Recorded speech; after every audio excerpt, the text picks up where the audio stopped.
Hello नमस्कार, मैं doctor Rajneesh Kumar आप सभी का एक बार फिर से हार्दिक स्वागत करता हूं। हिंदी साहित्य का सरल इतिहास के अंतर्गत आज की वीडियो लेक्चर में हम चर्चा करेंगे राम भक्ति धारा के ऊपर। इससे पहले हमने क्रमशः निर्गुण काव्य धारा और सूफी काव्य धारा पर बातचीत कर लिया है। उम्मीद है कि आप सभी ने उन वीडियोज लेक्चर को देखा होगा और आपके बेसिक कॉन्सेप्ट भी धीरे धीरे क्लियर हो गए होंगे और आगामी परीक्षा की दृष्टिकोण से आपका मनोबल और आत्मविश्वास दोनों धीरे धीरे बन रहा होगा। तो इस वीडियो लेक्चर को आप अंत तक देखिए, मैं यही उम्मीद करता हूँ। चलिए सीधे बात करते हैं कि राम भक्ति धारा क्या है, उसे जुड़े हुए कौन कौन से कवि हैं, उनकी रचनाएं कौन कौन सी हैं और उन रचनाओं की विषय वस्तु क्या रही है और परीक्षा के दृष्टिकोण से महत्वपूर्ण फैक्ट्स कौन कौन से हैं। बात करें राम की उपासना के ऊपर तो निर्गुण और सगुण दोनों भक्त इसकी उपासना करते रहे हैं। राम नाम की उपासना कबीर और तुलसी दोनों करते हैं। अंतर राम के अर्थ को लेकर है। कबीर के राम दशरथ के सूत नहीं हैं, किंतु तुलसी के राम दशरथ के सूत हैं। खासतौर से ये आपके लिए फैक्चुअल तो इम्पोर्टेंट है ही, इंटरव्यू इत्यादि में भी कई बार पूछ लिया जाता है कि कबीर और तुलसी के राम में क्या अंतर है। तो यहाँ पर एक अंतर आप देख रहे हैं, अर्थ को लेकर है। कबीर के राम दशरथ के सूत नहीं है, तुलसी के राम दशरथ के सूत हैं। यानी कि जो अवतारवाद है उसका यहाँ पर मुख्य रूप से अंतर है। कबीर की मानते हैं कि मैं जिस राम की बात कर रहा हूँ वो अवतारवादी राम नहीं है, जबकि तुलसीदास ने पूरे रामचरितमानस में ही राम को एक अवतारवादी पुरुष के रूप में दिखाया है और बाकी उनका चित्रण किया है। अगर हम बात करें कि राम भक्ति धारा का प्रचार प्रसार हिंदी क्षेत्र में किसने किया, तो सीधा संबंध रामानंद से उसका जोड़ा जाता है। और जब शुरू में हमने एक वीडियो लेक्चर में बताया था भक्ति के उदय के सामाजिक आधार को लेकर, तो उसमें ये चर्चा आई हुई थी कि भक्ति तो द्राविड़ उपजी, उत्तर लायो रामानंद। ये कोटेशन आपने पढ़ा हुआ होगा, आपको तुरंत ध्यान भी आ गया होगा। तो हिंदी क्षेत्र में भक्त कवियों का अगर राम भक्ति काव्य धारा से बात करें तो रामानंद से सीधे सीधे जुड़ता है। रामानंद जी राघवानंद के शिष्य थे। यहाँ पर देखिए आपके लिए काफ़ी इम्पोर्टेंट फैक्ट कि रामानंद के जो गुरु थे वो राघवानंद थे और रामानंद रामानुजाचार्य की परंपरा के आचार्य थे। आपने देखा भी कि भक्तिकालीन समय में कई आचार्य थे और उनकी स्थापनाएं थीं, उनसे जुड़े हुए बहुत सारे लोग थे। लेकिन जब भी रामानंद की बात की जाएगी तो उसमें जो यहाँ पर समीकरण बन रहा है, पहले तो राघवानंद इनके गुरु थे, फिर इसके बाद उनका जो सीधे संबंध जुड़ता है रामानुजाचार्य से, ठीक है ना। तो राघवानंद और रामानुजाचार्य का संबंध रामानंद से, इसको आप फैक्चुअल ध्यान में रख लीजिए। हो सकता है कि परीक्षा में पूछ लिया जाए कि राघवानंद के शिष्य कौन थे, रामानंद, या फिर रामानंद के गुरु कौन थे, वो राघवानंद। और रामानंद किस परंपरा से जुड़े हुए थे, रामानुजाचार्य की परंपरा से जुड़े थे। तो जब मैं रामानुजाचार्य बोल रहा हूँ तो आपके दिमाग में तुरंत आ जाना चाहिए विशिष्टाद्वैतवाद इत्यादि। अगर बात करें रामानंद पे ही, तो वे अत्यंत उदारमना एवं आकाश धर्मा गुरु थे।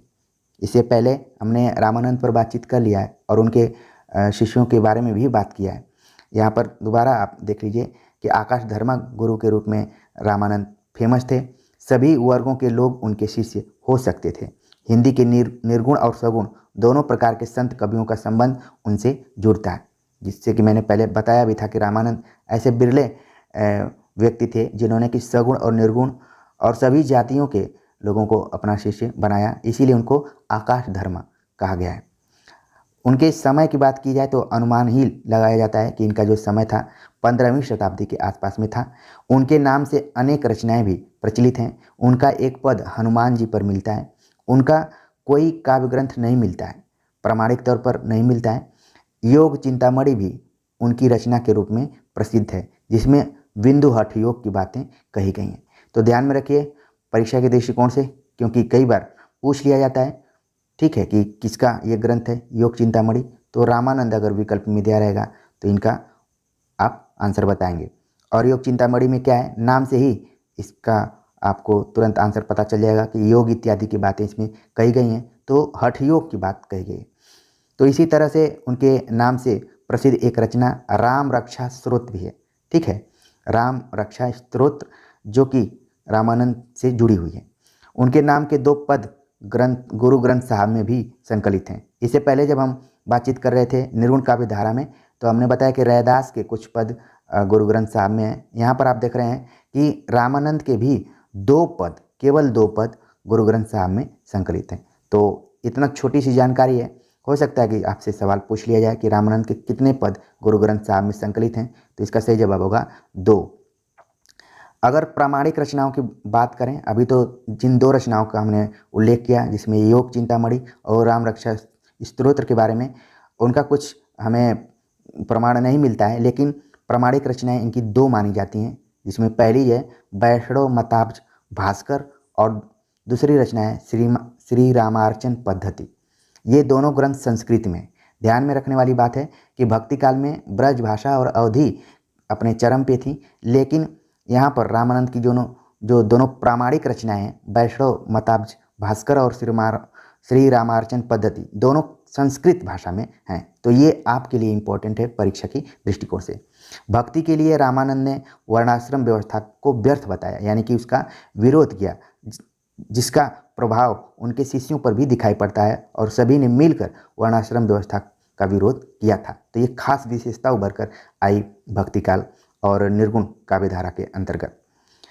उन्होंने भक्ति को सभी प्रकार की संकीर्णवादिता से दूर करके इतना व्यापक बनाया कि उसमें गरीब अमीर, स्त्री पुरुष, निर्गुण सगुण, सवर्ण अवर्ण, हिंदू मुसलमान सभी आ सके। तो ये रामानंद का उस समय काफ़ी अच्छा स्टेप था, बढ़िया कदम था, जिससे कि उन्होंने वर्णाश्रम व्यवस्था को व्यर्थ बताया समाज के लिए, और जो भक्ति को संकीर्णता से युक्त करे उसको दूर करके इन्होंने उसको क्या किया, व्यापक किया, और साथ में गरीब अमीर, स्त्री पुरुष, निर्गुण सगुण, सवर्ण अवर्ण, हिंदू मुसलमान सभी को उन्होंने शामिल किया।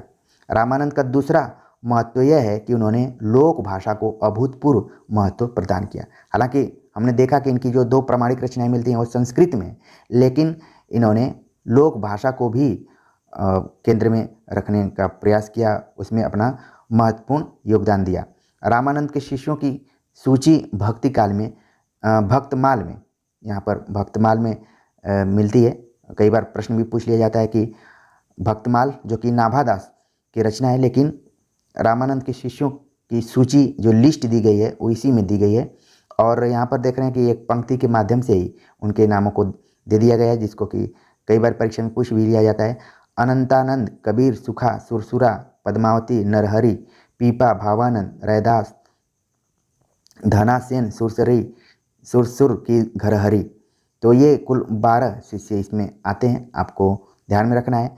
और यहाँ पर बताया जा रहा है कि सुरसुर की घरहरि अर्थात सुरसुरानंद की घरवाली भी इसमें शामिल रही हैं, यानी कि रामानंद ने सुरसुरानंद की पत्नी को भी दीक्षा दी थी। ये काफ़ी उनके लिए अहम रहा होगा कि शिष्य की जो पत्नी है वो भी उनकी स्टूडेंट से रही है। ये कम देखने को मिलता है, लेकिन वर्तमान समय में भी कई बार आपको इस तरीके के स्टूडेंट्स मिल जाते होंगे जो कि एक ही साथ पढ़ते होंगे, और कई बार तो दिखाई नहीं देता है, बाद में पता चलता है कि हमारे दोनों शिष्यों ने शादी कर ली। लेकिन यहाँ पर आप देख रहे हैं कि बड़ा ही इंटरेस्टिंग पॉइंट दिखाया जा रहा है कि भक्तमाल में कुल 12 शिष्यों की चर्चा की गई है, उसमें सुरसुरानंद की पत्नी भी शामिल हैं जिनका नाम है सुरसुरी।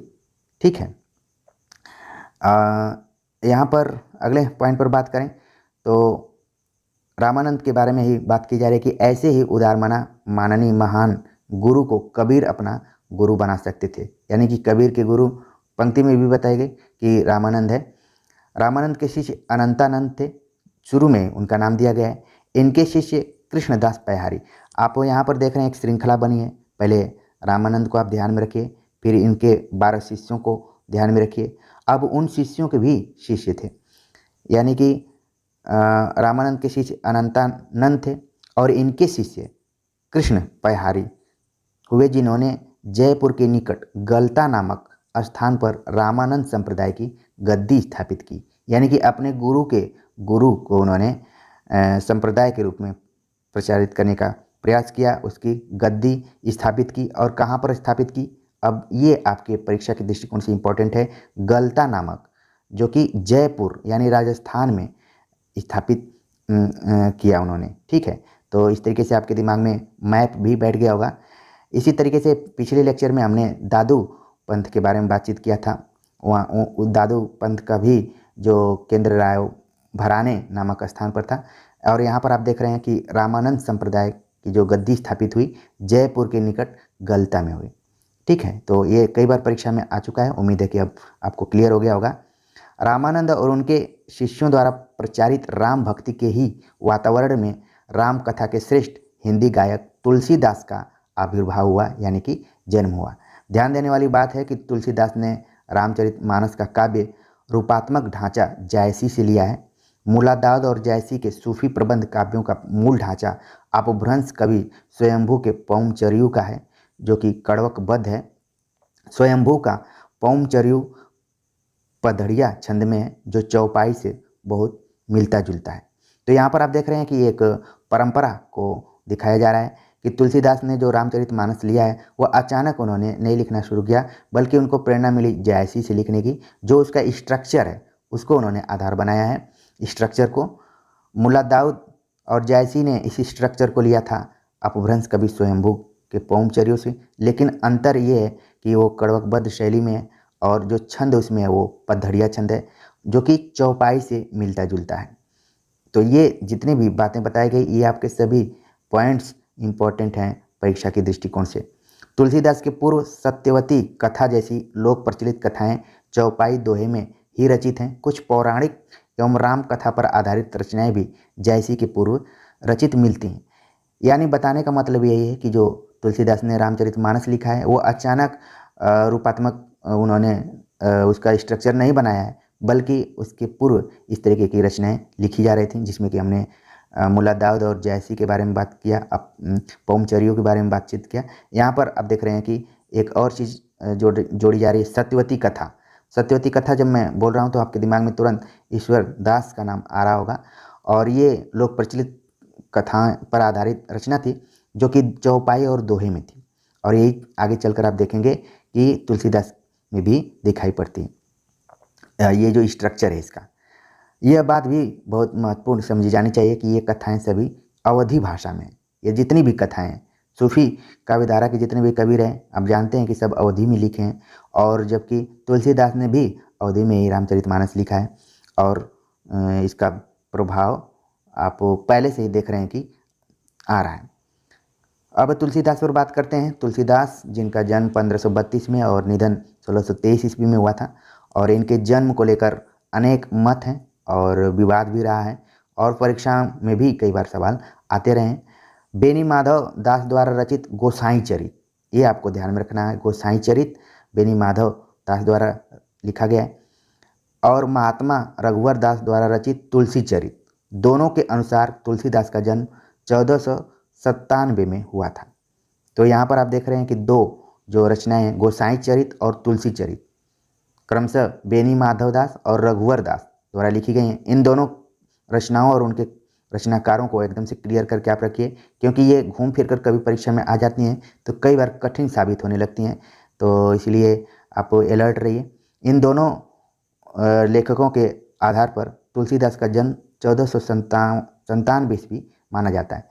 अगर मोटे तौर पर आप कोरिलेट करके देखें तो इस हिसाब से तुलसीदास लगभग कबीर से 100 साल छोटे यहाँ पर प्रतीत होते हैं। अगर 1398 मान लिया जाए तो 99 साल छोटे थे, यानी कि जब कबीर का जन्म हुआ तो तुलसी थे ही नहीं। लेकिन आप ध्यान रखने के लिए, क्योंकि ऐसे ही जब बच्चे कहते हैं कि सर याद कैसे करें, तो ऐसे आप जोड़ जोड़ कर याद कर सकते हैं, आपका माइंड भी आपको काफ़ी फ्रेश महसूस लगेगा। बेनी माधव और रघुवर दास के अलावा शिव सिंह सरोज में भी तुलसीदास के जन्म को लेकर बातचीत की गई है। शिव सिंह सरोज शिव सिंह सिंगर की रचना जो कि इतिहास ग्रंथ है, उसमें 1526 ईस्वी के आसपास में माना गया है। इसके अलावा राम गुलाम द्विवेदी ने तुलसीदास का जन्म 1532 माना है, और बाद में यही जाकर फेमस हो गया।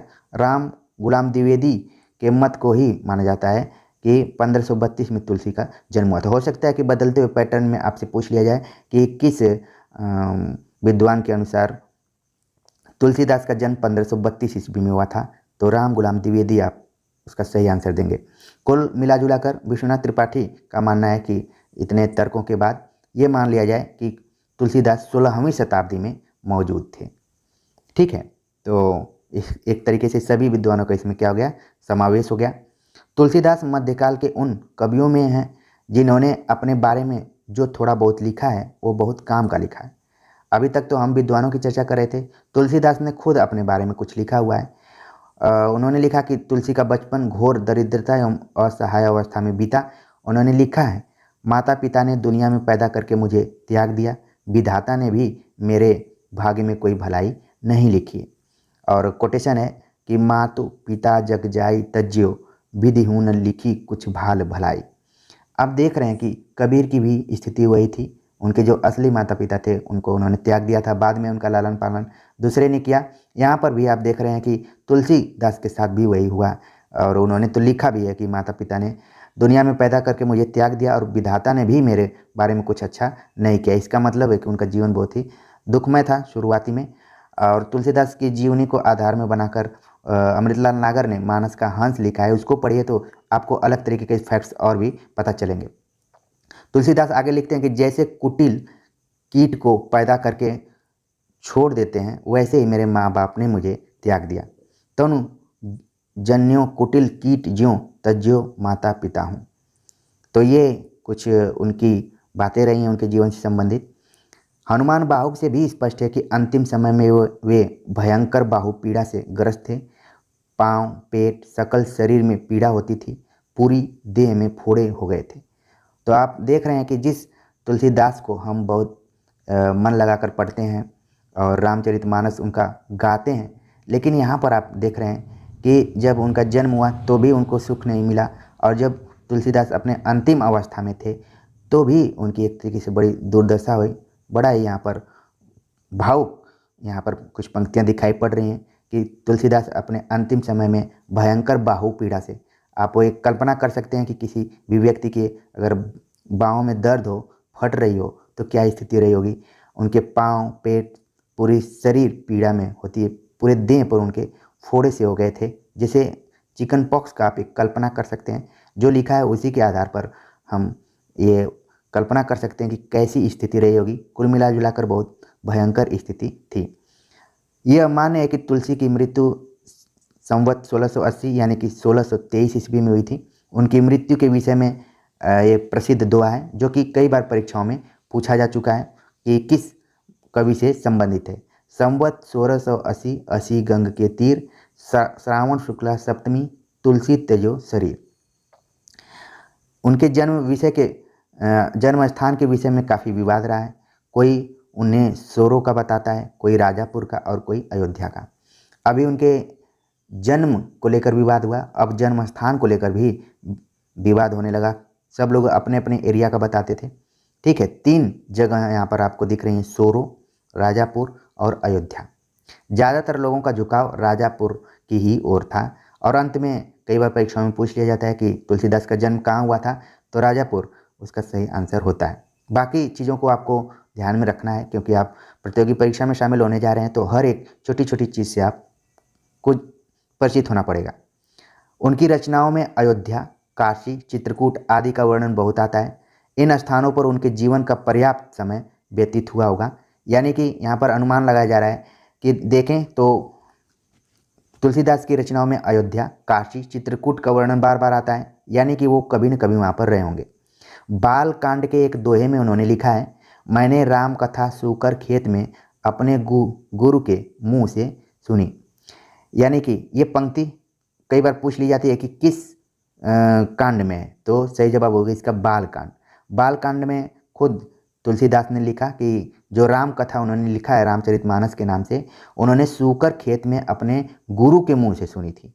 यानी कि अचानक उन्होंने राम कथा नहीं लिखा, बल्कि ये कहानी के रूप में वो पहले सुने हुए थे, जिसका जिक्र उन्होंने बाल कांड में किया है। इस सूकर क्षेत्र को कुछ विद्वान सोरो मानते हैं, कुछ गोंडा जिले का सूकर खेत मानते हैं। तो ये उन्होंने शब्द ऐसा यूज कर दिया कि सब इसी के आधार पर अपने अपने एरिया से जोड़ना शुरू कर दिए। ये सूकर खेत अगर नहीं ये लिखते तो इतना विवाद नहीं रहता। अगर तुलसीदास के रचनाओं के बारे में बात करें तो कुल 12 प्रामाणिक ग्रंथ माने जाते हैं, जिसमें दोहावली, कवित रामायण जिसका दूसरा नाम है कवितावली, गीतावली, रामचरितमानस, रामाज्ञा प्रश्न, विनय पत्रिका, रामलला नेचु, पार्वती मंगल, जानकी मंगल, बरवे रामायण, वैरागी संदीपनी एवं श्री कृष्ण गीतावली महत्वपूर्ण रही हैं। और सभी रचनाएं परीक्षा के दृष्टिकोण से काफ़ी इम्पोर्टेंट हैं। कहा जाता है कि इसमें 5 बड़ी रचनाएं हैं और 7 छोटी छोटी रचनाएं हैं। कुल मिला जुलाकर 12 रचनाएं हो गई। तो आपको इसको ध्यान में रखना है, ठीक है।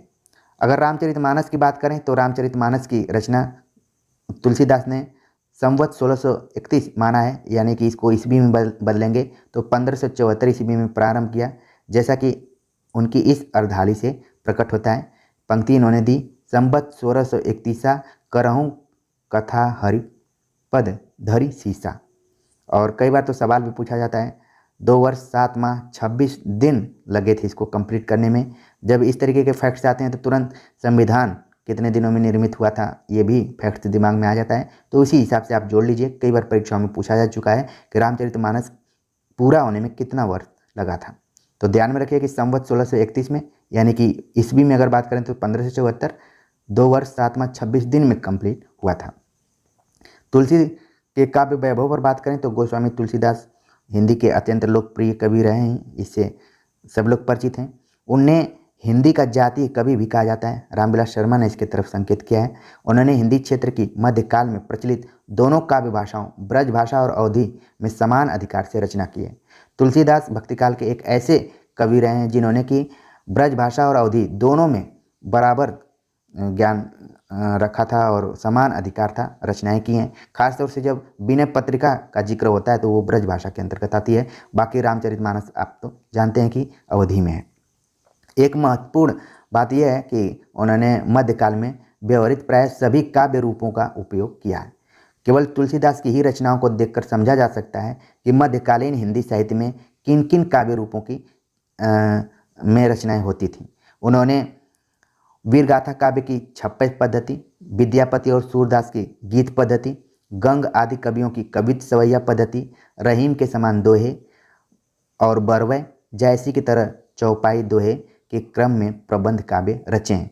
ये आपके लिए काफ़ी इम्पोर्टेंट है। हो सकता है पूछ लिया जाए कि छप्पय पद्धति कब लिखा जाता था बहुत ज़्यादा, वीरगाथा काव्य। विद्यापति सूरदास किस चीज़ के लिए फेमस रहे हैं? गीत पद्धति के लिए। कवि गंग कवित सवैये के लिए फेमस रहे हैं। रहीम दोहे और बरवे के लिए फेमस रहे हैं, ठीक है, और जैसी चौपाई दोहे के लिए। तो ये सभी जो काव्य रूप हैं ये तुलसीदास में दिखाई पड़ते हैं। रामचंद्र शुक्ल ने भी इसके बारे में लिखा है कि हिंदी काव्य की सब प्रकार की रचना शैली के ऊपर गोस्वामी जी ने अपना ऊंचा आसन प्रतिष्ठित किया है। यह उच्चता और किसी को प्राप्त नहीं है। तो ये कोटेशन आप परीक्षा के दृष्टिकोण से ध्यान में रखिए कि किसने इस तरीके की बातें कही है तुलसीदास के बारे में। तो हिंदी काव्य की सब प्रकार की रचना शैली के ऊपर गोस्वामी जी ने अपना ऊंचा आसन प्रतिष्ठित किया। यह उच्चता और किसी को प्राप्त नहीं है। रामचंद्र शुक्ल ने ऐसी बात कही है। तुलसीदास ने अपने जीवन और अपने युग के विषय में हिंदी के किसी भी मध्यकालीन कवि से अधिक लिखा है। तुलसी राम के सगुण भक्त थे, लेकिन उनकी भक्ति में लोकोन्मुखता थी। ये आप जोड़ सकते हैं विश्वनाथ त्रिपाठी से। हो सकता है कि परीक्षा में पूछ लिया जाए कि तुलसी राम के सगुण भक्त थे लेकिन उनकी भक्ति में लोकोन्मुखता थी। किसका कोटेशन है? क्योंकि हम बातचीत करें हिंदी साहित्य का सरल इतिहास के अंतर्गत, तो हो सकता है कि ये कोटेशन आपको पूछ लिया जाए। नाना काव्य रूपों में उन्होंने राम का ही गुणगान किया है, किंतु उनके राम परम ब्रह्म होते हुए भी मनुज हैं और अपने देश काल के आदर्शों से निर्मित हैं। तुलसी के राम ब्रह्म भी हैं और मानव भी हैं। जैसा कि हमने शुरू में बताया कि कबीर के राम और तुलसी के राम में अंतर कई बार किया जाता है और ये अंतर उसके अर्थ को लेकर है। तो यहाँ पर आप देख रहे हैं कि तुलसीदास ने राम को ब्रह्म और मानव दोनों के रूप में देखा है। रामचरितमानस में अनेक मार्मिक अवसरों पर तुलसी पाठक को टोक कर सावधान कर देते हैं कि राम लीला कर रहे हैं, इन्हें सचमुच मनुष्य न समझ लेना। अगर कोई राम को सामान्य मनुष्य समझता है तो तुलसीदास तुरंत टोक देते हैं कि वो लीला कर रहे हैं, उनको आम मनुष्य की तरह मत देखो। कारण यह है कि राम ब्रह्म होते हुए भी अवतार ग्रहण करके मानवीय लीला में प्रवृत्त हैं। वस्तुतः रामचरितमानस के प्रारंभ में ही तुलसी ने कौशल पूर्वक राम के ब्रह्मत्व और मनुजत्व की सस्थिति के विषय में पार्वती द्वारा शंकर से प्रश्न करा दिया और रामचरितमानस की पूरी कथा शंकर ने पार्वती को इस शंका के निवारण के लिए सुनाई है। ये काफ़ी इम्पोर्टेंट पॉइंट है आपके लिए कि तुलसीदास ने रामचरितमानस लिखा क्यों। इसलिए लिखा, इस कथा को भगवान शिव ने पूरा पार्वती को सुनाया है। तो पहले आपके दिमाग में ये स्टोरी बैठ जाए कि रामचरितमानस तुलसीदास ने लिखा। लिखने की प्रेरणा उनको ये मिली कि पार्वती ने शंकर जी से सवाल पूछा था और उसी सवाल का जवाब देते हुए उन्होंने पूरा राम कथा ही उनको सुना दिया, उनके शंका का निवारण किया। तो आप ध्यान में रखिए कि रामचरितमानस के पीछे शिव पार्वती की भी स्टोरी है। तुलसी ने वाल्मीकि और भवभूति के राम को पुनः प्रतिष्ठित नहीं किया। उन्होंने रामचरितमानस में जिस राम को निर्मित किया वे ब्रह्म होते हुए भी ऐतिहासिक स्थितियों के आधार पर व्यक्ति हैं। वे अपार मानवीय करुणा वाले हैं, गरीब निवाज हैं, दरिद्रता रूपी रावण का नाश करने वाले और बड़वाग्नि से भी भयंकर पेट की आग को बुझाने वाले हैं। तुलसी के राम तुलसी के व्यक्तिगत संघर्ष और उनके युग की विषमता के आलोक में प्रकाशित है। तो यानी जो रामचरितमानस है वो एक तरीके से तुलसी के व्यक्तिगत संघर्ष और उनके युग को भी दर्शाता है। महान रचनाकारों में की रचनाओं में कोई न कोई द्वंद्व होता है और तुलसीदास में भी ये द्वंद्व है, लेकिन इस द्वंद्व को वो ख़त्म करने की कोशिश करते हैं। ये द्वंद्व दार्शनिक धरातल पर तुलसी के यहाँ मौजूद है, राम के ब्रह्मत्व और मनुजत्व को लेकर, जिसमें पार्वती के प्रश्न द्वारा प्रस्तुत किया गया है। लौकिक धरातल पर यह द्वंद्व कलिकाल और राम राज्य में है। तुलसी की सभी रचनाएं इस द्वंद्व को चित्रित करने और उन्हें समित करने का आद्यंत प्रयास है। अब देखेंगे जितनी भी रचनाएं हैं एक दूसरे से जुड़ी हुई हैं और यही प्रयास रहा है कि जो भी यहाँ पर द्वंद्व है उसको ख़त्म किया जाए। तुलसीदास ने कलयुग का वर्णन विशेष रूप से कवितावली में किया है और रामचरितमानस के उत्तरकांड में किया है। ये कई बार परीक्षा में पूछा जा चुका है, ध्यान में रखिए। ये बहुत ही इम्पोर्टेंट फैक्ट्स है कि तुलसीदास ने कलयुग का वर्णन कहाँ कहाँ किया है। तो पहला उन्होंने किया है कवितावली में, दूसरा रामचरितमानस में किया है और वो भी उत्तरकांड में किया है। दरिद्रता, रोग, अज्ञान, कामाशक्ति आदि का मार्मिक वर्णन भी उन्होंने किया है। तो कलयुग का वर्णन 2 रचनाओं में किया, कवितावली, रामचरितमानस के उत्तरकांड में। तो ये आपके परीक्षा के दृष्टिकोण से इम्पोर्टेंट, बहुत ही छोटा मैंने फैक्ट बताया। कवितावली में लंका दहन के प्रसंग में आग लगने का जो वर्णन किया गया है वह अन्यत्र दुर्लभ है। यानी कि लंका दहन आपसे पूछ लिया जाएगा कि प्रसंग कहाँ आता है, तो कवितावली में आता है और ये काफ़ी अद्भुत दृश्य दिखाई पड़ता है। क्योंकि तुलसी ने अपने जीवन में अभावग्रस्तता और भूख का अनुभव किया था, इसीलिए वे लोक में व्याप्त दरिद्रता का बहुत तीव्रता से अनुभव करते हुए व्यथित हुए हैं। इसीलिए उन्होंने राम को गरीब निवाज और पेट की आग को बुझाने वाला कहा है। ये काफ़ी इम्पोर्टेंट फैक्ट्स है आपके लिए। हो सकता है कि बदलते हुए पैटर्न में पूछ लिया जाए कि तुलसीदास ने राम को किस रूप में देखा है, गरीब निवाज और पेट की आग बुझाने वाला के रूप में भी उन्होंने देखा है। बाकी ब्रह्म, मनुष्यत्व इन सब के रूप में तो देखा ही है, इसके अलावा 2 उपाधियाँ और दी गई हैं तुलसीदास द्वारा। इसीलिए उन्होंने दरिद्रता को जगत का सबसे पीड़ादायी दुख कहा है तुलसीदास ने। तुलसीदास की रचनाओं में हमारा देश, उसकी प्रकृति, वन, नदियाँ, पशु पक्षी, फसलें, भाषा, मुहावरे, सौंदर्य, कुरूपता सब बिखरे पड़े हैं। वे देश में बहुत घूमे थे और उन्हें देश से अपार प्रेम था। देश की जब बात की जा रही है तो आप देख रहे हैं कि लिखा गया है कि ये चित्रकूट, काशी, अयोध्या, उस समय यही देश की एक परिभाषा हुआ करती थी। आज के जो देश की परिभाषा वो अलग ढंग की है। यद्यपि तुलसी को तत्कालीन नगर जीवन का भी पर्याप्त अनुभव रहा होगा, तथापि वे प्रधानतः किसान जीवन के कवि हैं। ये इम्पोर्टेंट फैक्ट्स है और ये जो बात कही जा रही है ये विश्वनाथ त्रिपाठी द्वारा कही जा रही है। हो सकता है परीक्षा में पूछ लिया जाए कि किसान जीवन के कवि के रूप में किसने माना है, तो इसका सही जवाब होगा विश्वनाथ त्रिपाठी। अपनी प्रसिद्धतम रचना के प्रारंभ में जो विशाल रूपक उन्होंने बांधा है उसे प्रकट होता है कि उनका जीवन पर्यवेक्षण कितना गहरा था।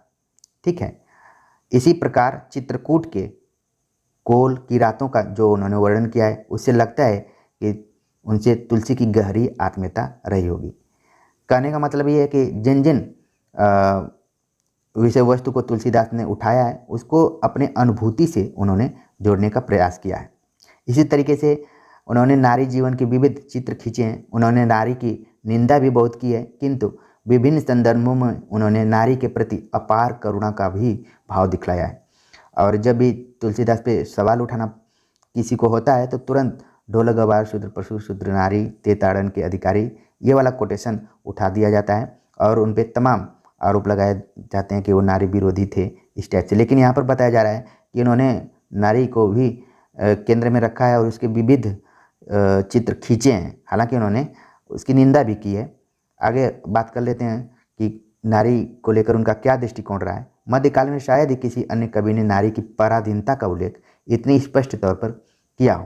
केवल एक कोटेशन को लेकर नहीं आलोचना की जा सकती है, ढोल गवार वाली। बाकी यहाँ पर आप देखिए कि चिंतित थे जो तुलसीदास हैं नारी की पराधीनता को लेकर। पराधीनता घर से जुड़ी हुई यहाँ पर है कि कत विधि सजी नारी जग माही, पराधीन सपने हूँ सुख नाही। ये कई बार कोटेशन पूछ लिया जाता है, इसलिए ध्यान में रखिए तुलसीदास का है। और नारी को ध्यान में रखते हुए उन्होंने कैकेयी मंथरा संवाद और शूर्पणखा प्रसंग यह प्रकट करते हैं कि वे इस देश की नारियों को अनेक रूपों में जानते थे। तुलसी नारी निंदक ही नहीं, नारी सौंदर्य से अत्यंत प्रभावित रचनाकार भी हैं, किंतु वे रीतिकालीन रीतिबद्ध कवियों के समान नारी को केवल भोग्यारोप में ही चित्रित नहीं करते थे। तो यहाँ पर एक सवाल उठा दिया गया कि भले उन्होंने कहीं कहीं नारी की निंदा कर दी हो, इस पे उन पे सवाल उठ सकता है, लेकिन उस तरीके से उन्होंने नहीं किया जैसा कि रीतिबद्ध कवियों ने नारी को केवल एक रूप में देखा है, जहाँ जो बताया जा रहा है कि भोग्या रूप में ही चित्रित किया है। तुलसीदास ने सीता जी की जो वंदना की है वह कन्या, माँ और प्रिया तीनों रूपों में किया है, जो कि आप बाद में चलकर पंत के यहाँ भी देखेंगे। देवी माँ सहचरी प्राण उन्होंने एक कोटेशन दिया था, तो अचानक उन्होंने नहीं दिया, उन्होंने तुलसीदास का अध्ययन किया होगा और उनके दिमाग में आया होगा कि उन्होंने इस सीता जी की जब वंदना की थी तो उन्होंने कन्या, माँ और प्रिया तीनों रूपों में देखा है। और इसकी पुष्टि के लिए एक कोटेशन है कि जनक सुता जग जननी जानकी, अतिशय प्रिय करुणा निधान की। ठीक है, तुलसीदास ने तत्कालीन सामंतों की लोलुपता पर प्रहार किया। प्रजाद्रोही शासक तुलसी की रचनाओं में प्रायः उनके कोप भाजन बनते हैं। ध्यान में रखिए तुलसीदास का जो समय रहा है वो अकबर का समय रहा है। तुलसीदास ने अपने समय के अकाल महामारी के साथ साथ प्रजा से अधिक कर वसूलने की भी निंदा की है। यहाँ पर आप देख रहे हैं केवल नारी निंदा उन्होंने नहीं की, बल्कि अपने समय की जो स्थितियाँ थीं उसका भी उन्होंने चित्रण किया है और उसका खंडन भी किया है, उसकी निंदा भी की है। अपने समय के विभिन्न धार्मिक साधनाओं के पाखंड का भी उन्होंने उद्घाटन किया है। तुलसी के अनुसार जो बुरा है वह कलिकाल का प्रभाव है, यहाँ तक कि यदि लोग वर्णाश्रम का पालन नहीं कर रहे हैं तो वह भी कलिकाल का प्रभाव है।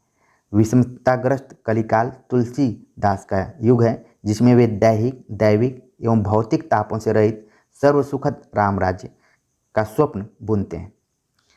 राम राज्य तुलसी की आदर्श व्यवस्था है। इसके नायक एवं व्यवस्थापक तुलसी के राम हैं। तुलसी आदर्श व्यवस्था का स्वप्न ही नहीं देखते, उसके अनुसार वे अपने पात्रों को गढ़ते भी हैं।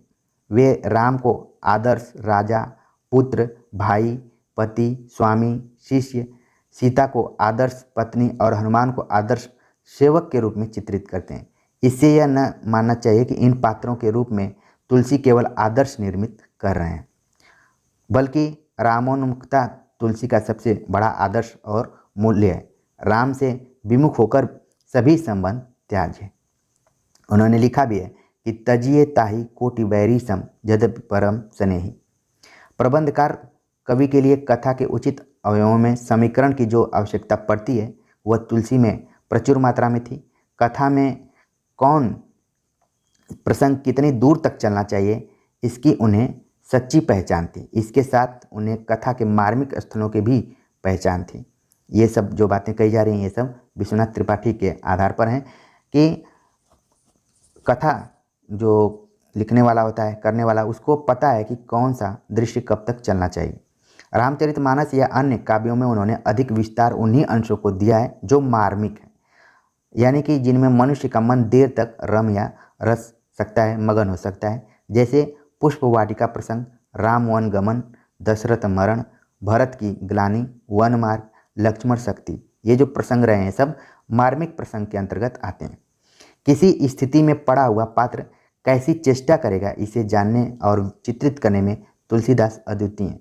वे मानव मन के परम कुशल चितेरे चित्रकूट के राम और भरत मिलन के अवसर पर जो सभा जुटती है उसमें राम, भरत, विश्वामित्र आदि के वक्तव्य मध्यकालीन शालीनता एवं वचन रचना का आदर्श प्रस्तुत करते हैं। तो हिंदी साहित्य का सरल इतिहास के अंतर्गत आप देख रहे हैं कि तुलसीदास का किस तरीके से मूल्यांकन किया गया और काफ़ी इम्पोर्टेंट है। आप परीक्षा के दृष्टिकोण से और अपने बेसिक कॉन्सेप्ट को क्लियर करने के दृष्टिकोण से अपने दिमाग में इसको रख सकते हैं। आगे बात करें तो तुलसीदास जिस प्रकार ब्रज भाषा और अवधी दोनों भाषाओं पर समान अधिकार रखते हैं, उसी प्रकार प्रबंध और मुक्तक दोनों की रचना में भी वे कुशल हैं। तो यहाँ पर आप देख रहे हैं प्रबंध और मुक्तक दो काव्य रूपों की चर्चा की जा रही है, जिस पर कि हम एक अलग वीडियो लेक्चर लेकर आएंगे जो कि क्लियर हो जाएगा। बस यहाँ पर ध्यान में रखें कि प्रबंध जो है वो मुक्तक से बड़ा है, उसका क्षेत्र व्यापक है। वस्तुतः तुलसी ने गीतावली, कवितावली आदि में मुक्तकों में कथा कही है, तो ये ध्यान में रख लीजिए कि जो गीतावली है या फिर कवितावली है वो मुक्तक है और जो रामचरितमानस है वो क्या है, प्रबंध है। यह विरोधाभास इसलिए संभव हुआ क्योंकि इन मुक्तकों को एक साथ पढ़िए तो प्रबंध का और अलग अलग पढ़िए तो स्वतंत्र मुक्तकों का आनंद देते हैं। इनमें विनय पत्रिका की स्थिति विशिष्ट है। रामविलास शर्मा के अनुसार रामचरितमानस में तुलसी की करुणा समाजोन्मुख है, विनय पत्रिका में यह आत्मोन्मुख है। तो ये कोटेशन आपको ध्यान में रखना है कि रामचरितमानस में तुलसी की करुणा समाजोन्मुख है, विनय पत्रिका में आत्मोन्मुख है। विनय पत्रिका में आप जानते हैं कि जो इसकी भाषा है वो ब्रज भाषा है, रामचरितमानस की जो भाषा है वो अवधी है। दोनों में करुणा का उल्लेख किया गया है। एक करुणा है जो समाज के लिए और दूसरे में जो करुणा अभिव्यक्त की गई है खुद के लिए। व्यक्तिगत एकांतिक अनुभवों की अभिव्यक्ति की दृष्टि से विनय पत्रिका भक्ति काव्य में अनूठी है। ठीक है, तो इसमें उन्होंने निवेदन किया है, नाम से ही पता चल रहा है कि ये एक लेटर इन्होंने विनय पत्र दिया हुआ है। ठीक है, और खुद अपने जो दुख दर्द हैं उसको उन्होंने बताने की कोशिश की है। तुलसीदास अपने वर्ण विन्यास में तन्मय होकर रचना करने वाले कवि हैं। वे अंतर्दृष्टि से विषय को साक्षात करके शब्दबद्ध करते हैं। अपने कवि कर्म की असमर्थता बार बार प्रकट करना उनकी महान रचनात्मक क्षमता की सूचना मात्र है। तुलसी विद्वान और दार्शनिक रचनाकार तो हैं ही, ये सामान्य जन जैसा अनुभव कर सकते हैं, सामान्य काव्य भाषा में उसे व्यक्त कर सकते हैं। यह उनकी बहुत बड़ी शक्ति है। वे भक्त हैं लेकिन उनके राम तक पहुंचने वाला रास्ता इसी लोक से होकर जाता है, इसलिए वे महान लोक संग्रही कवि हैं। हो सकता है कि परीक्षा में पूछ लिया जाए। लोक मंगल से तो जुड़ा हुआ जो भी शब्द आता है वो रामचंद्र शुक्ल से है। यहाँ पर विश्वनाथ त्रिपाठी ने भी कुछ कुछ शब्द लिया है। लोक संग्रही कवि के रूप में तुलसीदास को उन्होंने देखा है। तुलसी की काव्य कला में उनकी नाद योजना अत्यंत महत्वपूर्ण रही है। नाद योजना या फिर नाद सौंदर्य का जिक्र रामचंद्र शुक्ल बार बार करते हैं। यहाँ पर भी है कि तुलसी की काव्य कला में उनकी जो नाद योजना है काफ़ी इम्पोर्टेंट है। वे वर्णानुप्रास के कवि हैं। ये भी हो सकता है कई बार आपसे पूछा जाए। जैसे जैसी पर मैं जब बातचीत कर रहा था तो वहाँ पर मैंने बताया कि ये हेतुत्प्रेक्षा अलंकार के लिए जाने जाते हैं, लेकिन यहाँ पर तुलसीदास के बारे में कहा जा रहा है कि ये वर्णानुप्रास के कवि हैं। उन्होंने बोली, विशेषतः अवधि शब्दों में संस्कृत शब्दावली को ऐसे घुलाया है कि पूरी पदावली अवधि के ध्वनि प्रवाह में ढल जाती है। इसीलिए वे हिंदी के सर्वाधिक स्मरणीय कवि हैं। इसीलिए उनको याद करने में भी ज़्यादा कठिनाई नहीं होती है। उनकी पंक्तियां हिंदी भाषी जनता की बोली में घुल मिलकर भाषा का मुहावरा बन गई हैं। कोई भी शब्दकार इससे बड़ी सिद्धि की कल्पना नहीं कर सकता है। तुलसीदास ने एक आदर्श व्यवस्था का स्वप्न देखा था। उनका आदर्श प्रधानतः सवर्ण समाज का आदर्श रहा है। वे वर्ण व्यवस्था की अमानवीयता को नहीं देखते। ये थोड़ा सा यहाँ पर अंतर दिखाई पड़ रहा है। कबीर आदि की बात करें तो इन्होंने निर्गुण भक्त में स्वयं ये लोग अमर थे। अमर यहाँ पर जो कि निम्न वर्ग से संबंधित हैं, इसीलिए वे इस अमानवीयता का अनुभव तुलसी की अपेक्षा कहीं अधिक करते थे। लेकिन निर्गुण भक्त कोई लौकिक व्यवस्था का स्वप्न नहीं देखते हैं। वे लौकिक तापों से मुक्ति केवल शून्य चक्र में ही पाते हैं। तुलसी की रचनाओं से जहाँ एक ओर राम भक्ति शाखा की अभूतपूर्व श्री वृद्धि हुई, वहीं दूसरी ओर यह भी हुआ कि राम भक्ति शाखा के साहित्य में होने वाले परवर्ती कवि उनके आगे धूमिल पड़ गए। इसीलिए आज के वीडियो लेक्चर में हमने तुलसीदास पर काफ़ी विस्तार से बातचीत किया है। तो अगर परवर्ती हम कवियों पर बातचीत करें तो उसमें जो सबसे पहला नाम आ रहा है वो है नाभादास का। नाभादास जो कि रामानंद के शिष्यों में एक अनंतादास थे। उनके शिष्य कृष्णदास पैहारी थे और पैहारी के शिष्य थे नाभादास। यानी कि आप देख रहे हैं कि पहले रामानंद, फिर अनंतादास, फिर अनंतादास के बाद कृष्णदास पयहारी। ध्यान में रखिए कि कृष्णदास कृष्ण शाखा के भी कवि रहे हैं, लेकिन यहाँ पर पयहारी जुड़ गया है। और कृष्णदास पयहारी के शिष्य थे नाभादास, यानी कि चौथी पीढ़ी के नाभादास हैं अगर इनके क्रम को देखा जाए। कई बार क्रम भी पूछ दिया जाता है, तो ध्यान में रखिए रामानंद, अनंतादास, कृष्णदास पयहारी, फिर नाभादास। तो ये क्रम रहा है, उम्मीद है कि आपके दिमाग में बैठ गया होगा। तो नाभादास जो थे वो कृष्णदास पयहारी के शिष्य थे। इनका जो जन्म रहा है 1575 के आसपास में माना जाता है। इनकी 4 रचनाओं का पता चलता है, 4 रचनाओं का पता चला है, और वो कौन कौन सी रचनाएं हैं उनके बारे में देखेंगे। नाभादास की रचना भक्तमाल, जो कि इम्पोर्टेंट है इन चारों में से, भक्तमाल का हिंदी साहित्य में अभूतपूर्व ऐतिहासिक महत्व है। इसकी रचना नाभादास ने 1585 ईस्वी के आसपास में की थी। और भक्तमाल पर टीका लिखा उस समय अगर देखा जाए तो आलोचना के रूप में, इसकी टीका प्रियादास ने लिखा है। प्रियादास ने भक्तमाल की टीका लिखी और इसमें 200 भक्तों के चरित्र 316 छप्पयों में वर्णित हैं। ये फैक्चुअल जानकारी आपकी परीक्षा के दृष्टिकोण से इम्पोर्टेंट है कि भक्तमाल की रचना तो नाभादास ने किया, लेकिन प्रियादास ने उस पर टीका लिखी है और उसमें उन्होंने 200 भक्तों के बारे में चर्चा किया है। ये वही भक्तमाल है जिसमें रामानंद के 12 शिष्यों का उल्लेख किया गया है। तो ऐसे जोड़कर आप देखेंगे तो और आपकी जानकारी जो होगी और पुष्ट होगी।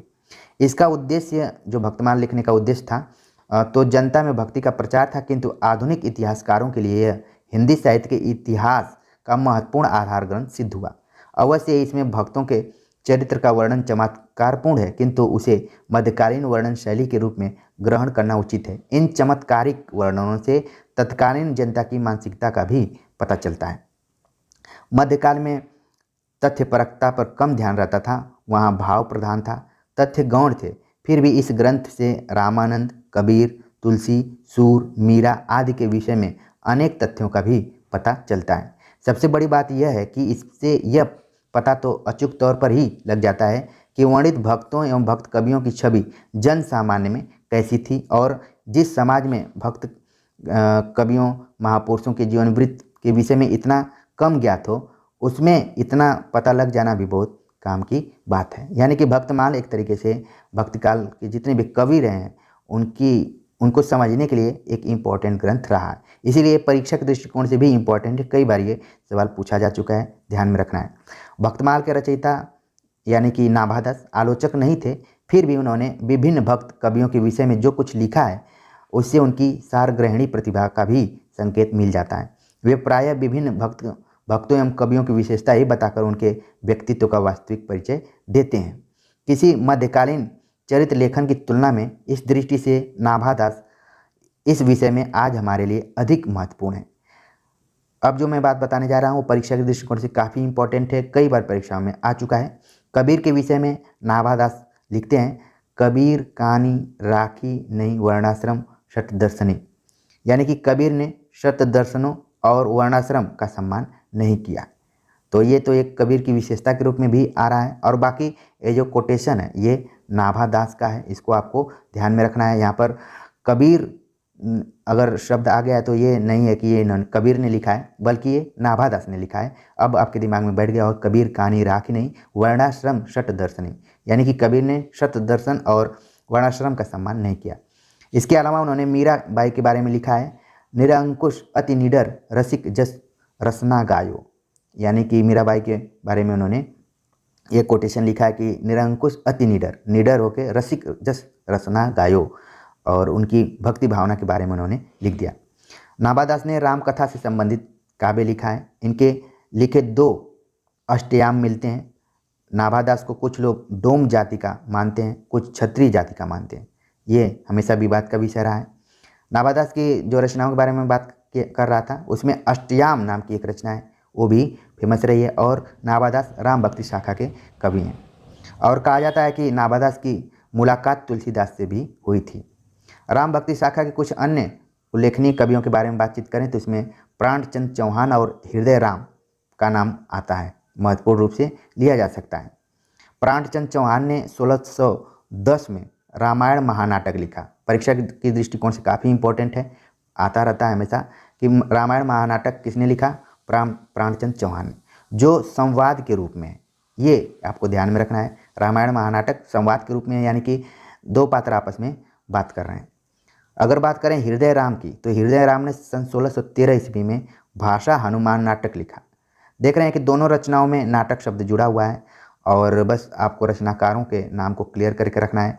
भाषा हनुमान नाटक लिखा हृदय राम ने, और तो ध्यान में रखिए कि हृदय हनुमान से रिलेटेड है, बाकी प्राण रामायण से रिलेटेड है। तो तुरंत आप याद रखेंगे, कन्फ्यूजन नहीं होगा। सन दोनों का याद रखिए, बस 3 वर्ष का अंतर है। आगे बात करें रामचंद्रिका को ध्यान में रखें तो केशव दास राम भक्ति शाखा के कवि ठहरते हैं। यद्यपि केशव का साहित्य इतिहास की दृष्टि से अधिक महत्व उनके आचार्यत्व में है, यानी कि केशवदास जितने कवि के रूप में फेमस नहीं रहे हैं, उससे ज़्यादा उनको आचार्य के रूप में, इसीलिए उनके नाम के पहले आचार्य केशवदास रहता है। आपने कभी नहीं सुना होगा आचार्य तुलसीदास, बल्कि आचार्य केशवदास। ऐसे लगता है कि उस समय उन्होंने पीएचडी इत्यादि की थी और उनके नाम के पहले आचार्य तो लग गया है। रामचंद्रिका के संवाद बहुत नाटकीय हैं और उसमें विविध छंदों का प्रयोग किया गया है, इसलिए रामचंद्रिका को कई बार छंदों का अजायब घर भी कहा जाता है, और इसलिए कहा जाता है कि इसमें छंद जल्दी जल्दी परिवर्तित होते रहते हैं। केशवदास ने रामचंद्रिका की रचना 1601 ईस्वी में की थी। कुल 39 प्रकाशों में ये रचना लिखी गई है। सगुण राम भक्ति शाखा का साहित्य सामाजिक मर्यादा और लोक मंगल का साहित्य है। राम कथा में ये गुण विद्यमान है। राम का चरित्र इतना मर्यादित है कि इसीलिए उन्हें मर्यादा पुरुषोत्तम भी कहा जाता है। तुलसीदास ने अपने युग के संदर्भ को रचनात्मकता में ढालकर उसे लोकोन्मुख एवं लोकग्राही बना दिया। विवेक और लोकमंगल तुलसी के प्रिय शब्द हैं, ये काफ़ी इंपॉर्टेंट है, ध्यान में रखना है। विवेक और लोकमंगल तुलसी के प्रिय शब्द रहे हैं। फलस्वरूप यह धारा भक्ति की वैधि भूमि पर चली। प्रबंधात्मकता भी इस धारा में मिलती है। हालांकि यह गुण इसमें प्रधानतः रामचरितमानस के ही कारण पाया जाता है। इस धारा में नाटकीय संवाद से युक्त रचनाएं भी हुई हैं। ठीक है, आगे बात करते हैं। तो बाद में कृष्ण भक्ति की मधुरोपासना का प्रभाव राम भक्ति साहित्य पर भी दिखाई पड़ता है। इस धारा में भी सखी भाव से राम की उपासना प्रारंभ हुई और तत्सुखी शाखा की स्थापना हुई, जिसमें भक्त अपने को सीता की सखी के रूप में रखकर राम की भक्ति में प्रवृत्त हुए। तो यहाँ पर एक इम्पॉर्टेंट अलग तरीके की आपको शाखा दिखाई पड़ रही है।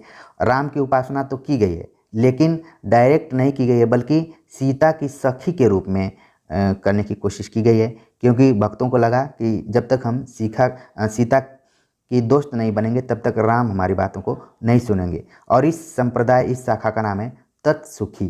ठीक है, शाखा जिसमें सीता की सखी के रूप में होकर राम भक्त अपनी आराधना करते हैं।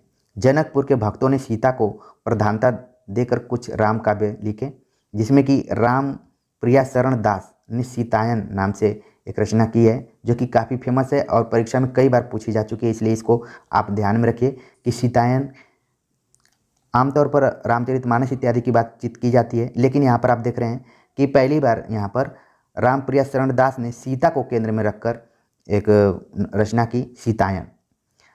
तत्सुखी शाखा के समान स्वसुखी शाखा भी परिवर्तित हुई, यानी कि राम का विधार से संबंधित 2 शाखाएं यहाँ पर आपको दिख रही हैं, तत्सुखी शाखा, स्वसुखी शाखा भी परिवर्तित हुई। तो इस तरीके से आज के वीडियो लेक्चर में हमने पूरे राम काव्य धारा पर बातचीत करने की कोशिश की। उसमें उसकी शुरुआत से लेकर तुलसीदास पर विस्तार से बातचीत किया। इसके बाद अन्य राम भक्ति काव्य धारा से संबंधित कवियों और रचनाओं पर बातचीत की, शाखाओं पर चर्चा की, और परीक्षा के दृष्टिकोण से उन महत्वपूर्ण पॉइंट्स को हाईलाइट भी किया। उम्मीद है कि आज का ये वीडियो लेक्चर आप सभी को पसंद आया होगा।